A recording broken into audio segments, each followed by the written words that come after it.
prophètes ont beaucoup à nous dire dans le domaine de la faculté pour voir. Le peuple d'Israël a subi de nombreuses pertes car ils n'étaient pas disposés à voir ce que Dieu voulait leur faire voir.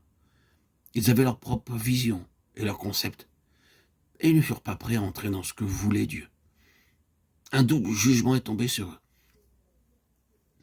Le Seigneur a fermé leurs yeux. La parole fut donnée à Isaïe pour ce peuple. Il dit alors, va et dis à ce peuple, vous entendrez, vous ne comprendrez point, vous verrez et vous ne saisirez point. Rends insensible le cœur de ce peuple endurci, ses oreilles, bouche-lui les yeux. Ésaïe 6,9. C'était un jugement, et un terrible jugement.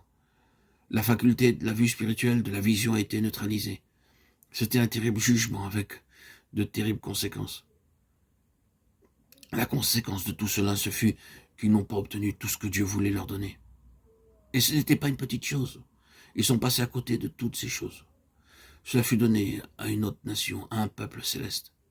C'est un jugement terrible de ne plus avoir cette faculté de la vue spirituelle.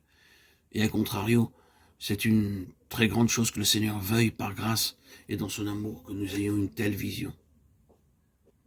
Cette faculté pour voir, c'est un droit de naissance que chaque enfant de Dieu possède.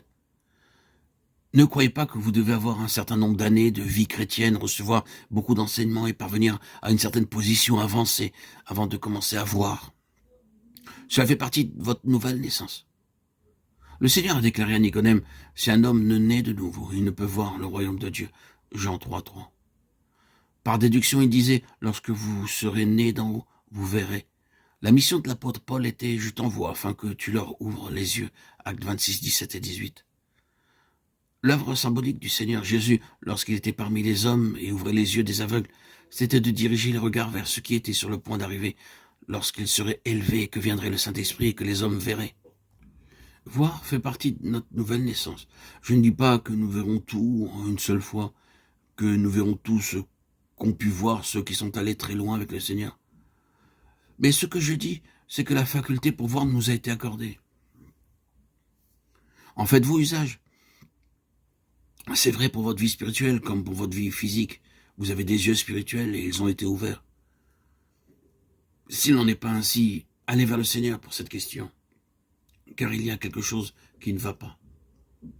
Ce n'est pas seulement cette faculté qui est importante, mais c'est l'objet même de la vision, qui est le but de cette vision.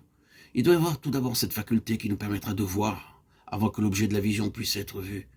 Mais avec cette faculté, vous devez aussi percevoir quelque chose. Quel est donc cet objet?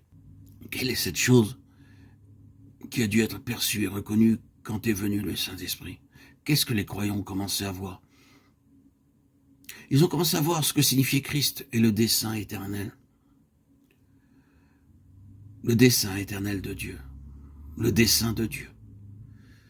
Depuis l'éternité concernant son Fils. La place que son Fils occupe dans l'univers selon la pensée de Dieu.